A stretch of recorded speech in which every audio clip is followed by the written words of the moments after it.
Full face make-up Chanel. J'ai déjà fait mes sourcils hors caméra et pour commencer, en guise de primer, on va s'utiliser une crème Chanel. Voilà. Et donc sur la Hydra Beauty Micro Crème, c'est vraiment une très bonne crème hydratante que là du coup j'ai un échantillon mais que honnêtement je pourrais tout à fait acheter. Pour mon teint, je vais appliquer l'eau de teint de la gamme Les Beiges. Je l'ai du coup en teinte medium light. Et donc ce que je vais faire, c'est que je vais le travailler au pinceau.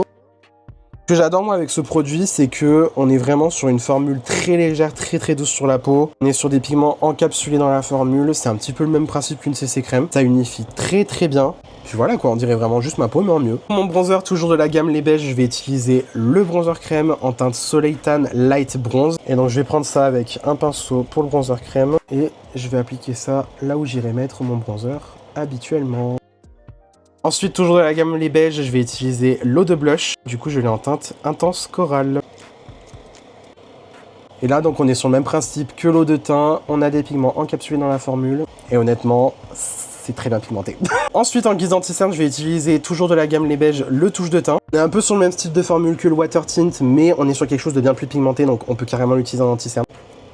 Et là, hop, voilà.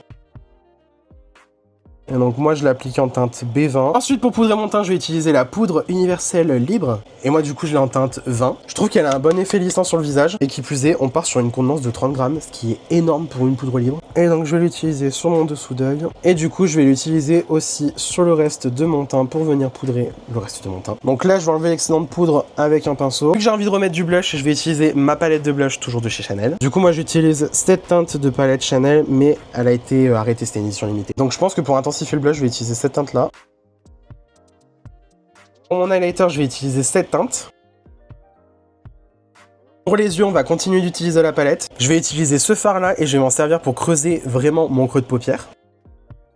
Je vais descendre un peu le fard sur mon coin externe. Et pour ma paupière mobile, je vais donc réutiliser le fard que j'ai utilisé en guise d'highlighter. J'y vais directement au doigt. Pour le racine inférieur, je vais venir utiliser ce fard là.